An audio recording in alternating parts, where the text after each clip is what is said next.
देखा था, ठीक है ना? समझ आया यहाँ तक सबको? ये ग्रेफिन फॉलिकल के अंदर जो मैंने कहा बेटा, ये जो एक्सटर्नल लेयर है इसे क्या कहते हैं?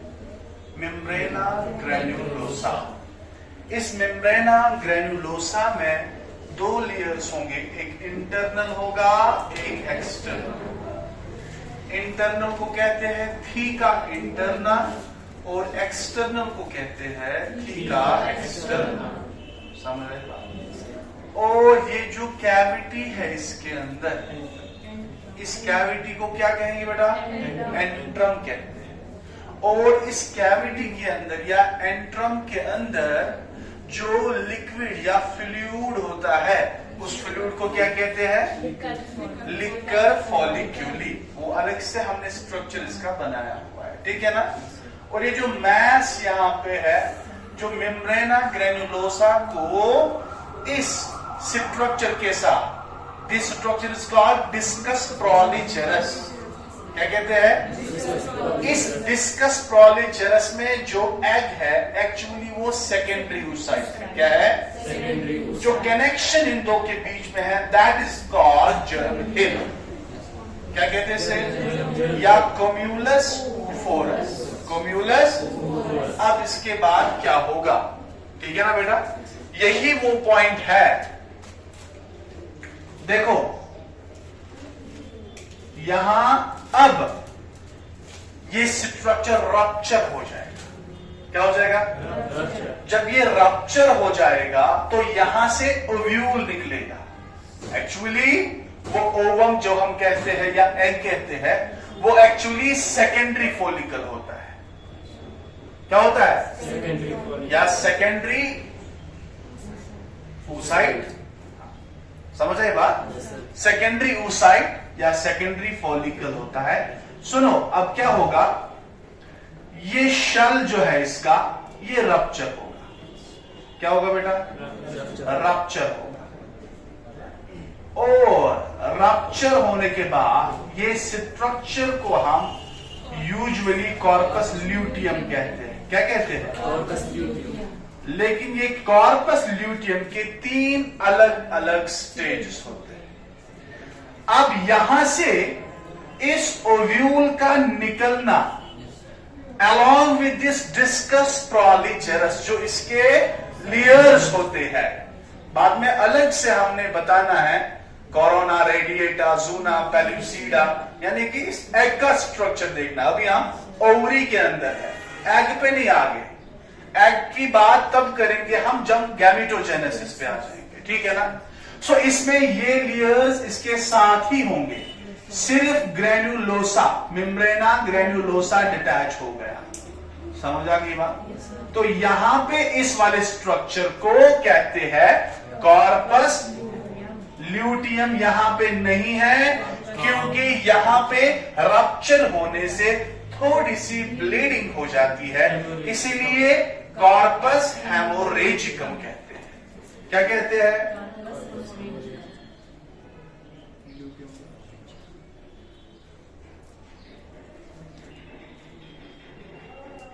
हेमोरेजिकम, कॉर्पस हेमोरेजिकम। कॉर्पस हेमोरेजिकम ये कॉर्पस ल्यूटियम के ही 3 स्टेजेस है। पहला वाला स्टेज जब ये रप्चर हो जाता है और वहां से ओव्यूल निकलता है, this shell is called corpus haemorrhagicum. Blood के साथ इसके रिलेशन है। और यहां पे ये जो स्ट्रक्चर निकला बेटा, ये एक्चुअली क्या है? Secondary oocyte। क्या है?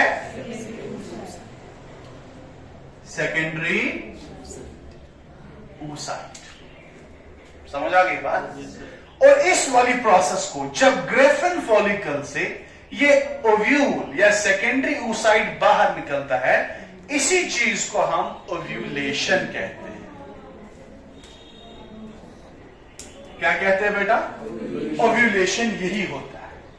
और इसी ओव्यूल को फिर बाद में फैलोपियन ट्यूब के जरिए से ट्रांसपोर्ट किया जाता है।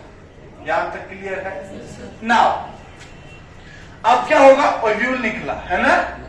इस कॉर्पस हेमोरेजिकम के साथ क्या होगा? ओव्यूल निकला, शूटिंग, ठीक है ना। अब यहां पे ये जो शेल रहा, ये एक्ट करेगा एज अ टेम्पररी ग्लैंड। क्या करेगा? टेम्पररी ग्लैंड एक्ट करेगा। बहुत बड़ा काम होता है इसका। This structure is called corpus luteum. क्या कहते हैं इसे?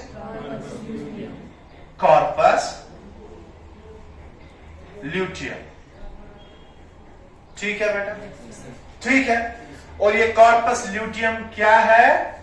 टेम्पररी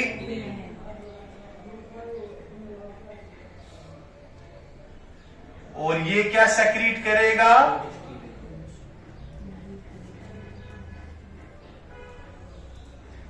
प्रोजेस्टेरियन। बात समझ आ गई? प्रोजेस्टेरियन ये सेक्रीट करेगा। क्यों करेगा?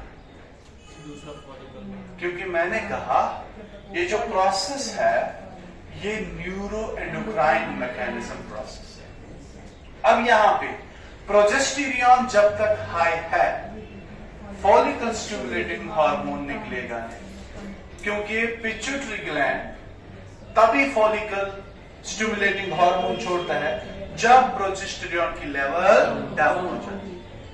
इसकी लेवल फॉल होके ये ट्रिगर करती है पिट्यूटरी को और वहां से एफएसएच निकलता है, फिर शूट। तो अगर यहां पे ये प्रोजेस्टेरियन नहीं होगा तो ऑटोमेटिकली ये कम होगा, तो सेम टाइम में या साइमल्टेनियसली वहां से एक और फॉलिकल शूट हो सकता है। जगह तो बंद है, वहां तो सिस्टम तो बिजी है। जब तक इस ओव्यूल के साथ पूरा मामला तय नहीं होगा, क्या करना है इसको? इसको क्या करना है? क्या ये सेकंड मियोसिस सेकंड, क्या ये कंप्लीट करेगा? अगर करेगा फिर बराबर 9 महीने तक ये प्रोजेस्टेरियन की लेवल हाई रहेगी और यहां से कोई एफएसएच नहीं आएगा। बात समझ आ गई? अगर इसका सेकंड स्टेज मियोसिस सेकंड अगर इसका क्लियर नहीं हुआ, दैट मीन्स ये डेड हो जाएगी, इसको निकालना पड़ेगा and that process is called menstruation. समझ आई बात? जब वो निकलेगा बाहर, डेड सेल जो निकलेगी, ब्लीडिंग स्क्रैपिंग हो जाएंगी, किसकी? ये जो यूटेरिन वॉल्स है वो स्क्रैप हो जाएंगे। फिर उस सूरत में प्रोजेस्टेरियन की लेवल फिर से डाउन हो जाती है और यहां से एफएसएच। समझ आ गई बात? अब अगर हो भी गया या ये सेल डेड हो गई, फिर ये डीजेनरेट हो जाता है। क्या हो जाता है? यानी ऐसे डीजेनरेट हो जाता है। This is called corpus albicans.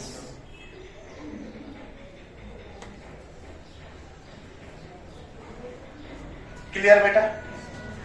ये ड्रामा है जो ओवरी के अंदर चलता है।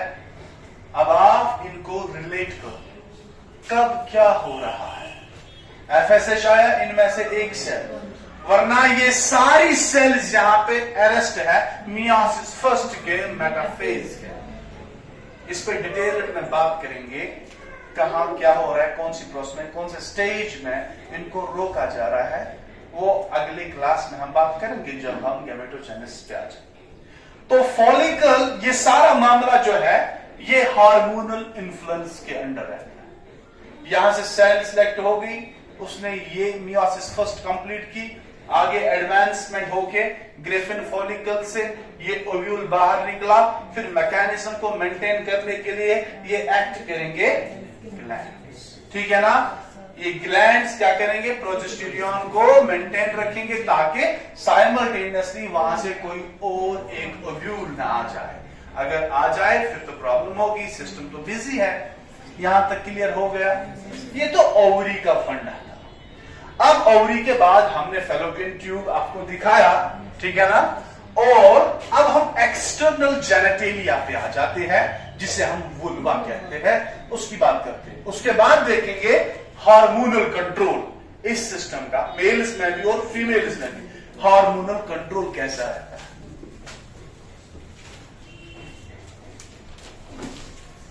समझ आ रहा है आपको? Yes sir. शाबाश। तो देखो भाई, अब एक्सटर्नल जेनिटेलिया की बात करते हैं। हाँ,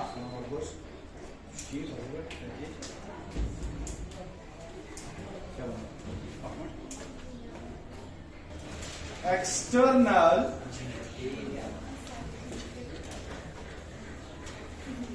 जेनिटेलिया यानी कि वुल्वा, ठीक है ना? जो एक्सटर्नल जेनिटेलिया है फीमेल्स में, वो थोड़ा सा कॉम्प्लेक्स स्ट्रक्चर है, उतना भी कॉम्प्लेक्स नहीं है। देखो, there are 2 openings inside this structure.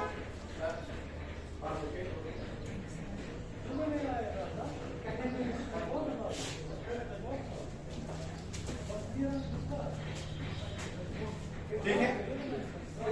The upper opening, this is urethral opening.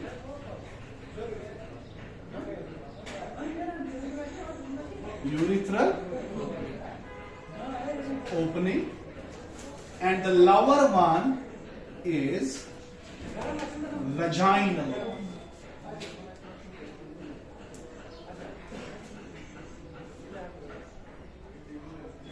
ठीक है बेटा? इसी ओपनिंग में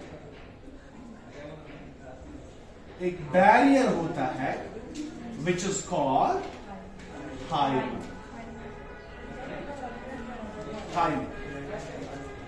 ठीक है ना? ये पहले यही साइन होती है वर्जिन, ठीक है ना? These 2 openings are covered by another layer that is called vestibule. What is this called? Vestibule. ठीक है ना? जो कवरिंग्स रहती है इस वजाइना में, there are certain homologue structures, उन पे भी बात करेंगे, and these layers are called labiums. क्या कहते हैं इनको? हाँ, तो सुने, इस वेस्टिब्यूल के बाहर लेबियम होता है, एक सेकंड फोल्ड होता है जिसे हम कहते हैं बेटा लेबियम माइनोरा या लेबिया माइनोरा। यहां तक क्लियर है? और इस लेबियम माइनोरा का ये जो एक्सटेंसिव पार्ट है, no, this is प्रीपूस।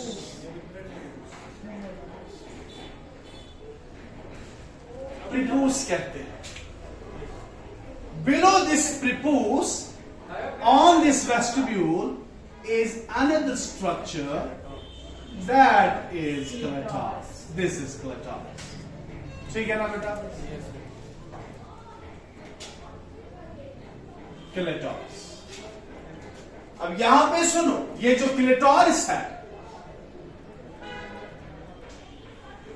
Clitoris is homologous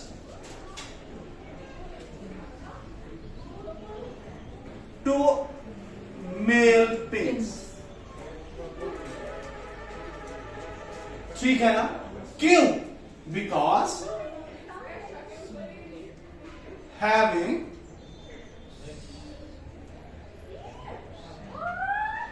corpora cavernosa. ठीक है ना? ये टिश्यू दोनों में है, कॉर्पोरा कैवर्नोसा। कहां पे देखा था इससे पहले आपने? मेल पेनिस के अंदर। क्लिटोरिस के अंदर भी यही टिश्यू है, इसीलिए this clitoris is also called reduced penis. क्या कहते हैं इसे? This is the most sensitive part. क्या है बेटा? Most sensitive part. ठीक है? और इसका अहम रोल रहता है ऑर्गेज्म में, समझे? क्लाइमैक्स में, ऑर्गेज्म में इसका बहुत ही अहम रोल रहता है। ठीक है ना? इस लेबियम माइनोरा से बाहर भी एक और कवरिंग होती है जो या सिकन फोल्ड होता है जो इस पूरे स्ट्रक्चर को कवर करेगा। लेबियम या लेबिया मेजोरा क्या कहते हैं ना, ये एक हो गया। अब दूसरा labia majora, it is also homologous to the scrotum of males. ठीक है, also homologous to male scrotum.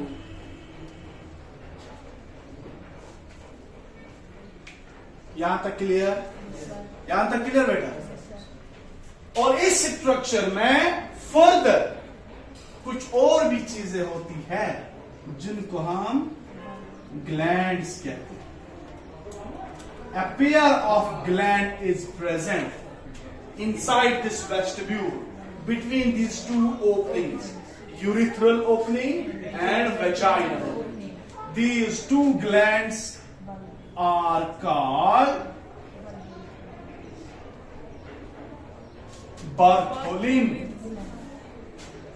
Bartholin's gland.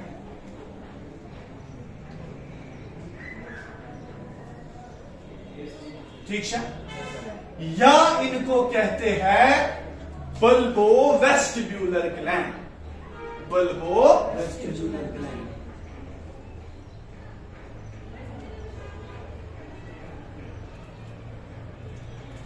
Mucus secrete करते रहते हैं, ठीक है ना। थर्ड थिंग, ग्लैंड कौन सा? Bartholin gland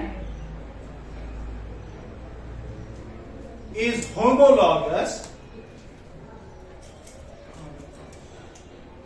to males cowpers या बल्बोयूरिथ्रल, यहां के वेस्टिब्यूल के अंदर बल्बोयूरिथ्रल ग्लैंड, ये होमोलॉगस है, ठीक है ना। ये तीन चीजें, तीन स्ट्रक्चर्स जो दोनों में पाए जाते हैं on the basis of their histology, ठीक है ना। वो है एक क्लिटोरिस है, एक लेबिया है, एक ये ग्लैंड है। समझ आ गई? यहां तक क्लियर? इसके अलावा भी कुछ ग्लैंड्स होते हैं इन फीमेल्स के अंदर। दोज आर कॉल्ड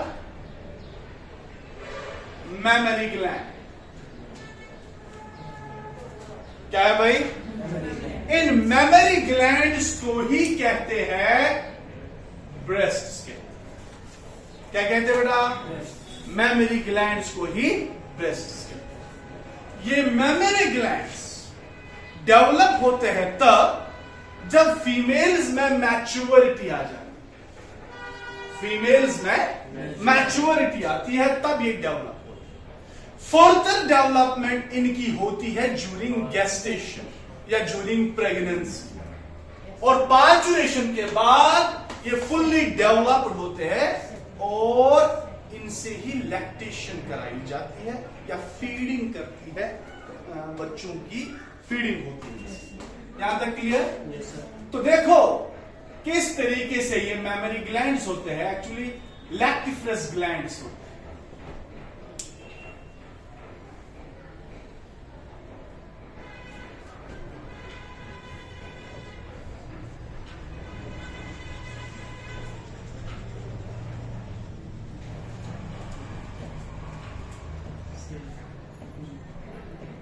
ठीक है बेटा?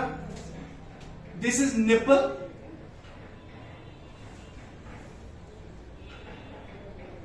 And this structure is areola. इस एरियोला के बाद में यहां लैक्टिफरस ग्लैंड्स होते हैं। क्या होते हैं? These are what? Lactiferous gland, ठीक है ना। इनके बीच में फैट्स होते हैं, फैट्स, ठीक। ये लैक्टिफरस ग्लैंड्स लीड करते हैं इस एरियोला में, किसमें? यहां एरियोला में इनकी स्वेलिंग होती है, क्या होती है बेटा? And these swellings are called ampulla. क्या कहते हैं इनको? फिर यहां से ये आगे जाते हैं, निप्पल में इनकी ओपनिंग रहती है, क्या रहती है? This is opening. यहां तक क्लियर? यहां तक क्लियर? ये है मेमोरी ग्लैंड्स। और सक्लिंग इफेक्ट से यहां पे जो लैक्टेशन होती है, फिर बच्चे को फीड कराना चाहिए। समझ आई बात? यहां पे इमोशंस का भी बहुत ही अहम रोल है। एक हार्मोनल कंट्रोल देखेंगे हम। हार्मोनल कंट्रोल में मैं आपको बताऊंगा किस तरीके से इस पूरे सिस्टम को कंट्रोल किया जाता है, कौन कौन से हार्मोन रेस्पॉन्सिबल होते हैं और कब वो सेक्रीट किए जाते हैं उनके सोर्सेस से। बात समझ आई? यहां तक क्लियर है? किसी को कोई क्वेश्चन है तो बताओ। है कोई क्वेश्चन? तो इससे आगे दैट इज नेक्स्ट टॉपिक जो होगा वो हार्मोनल कंट्रोल होगा, वो अगले क्लास में। समझ आ गई बात? ओके।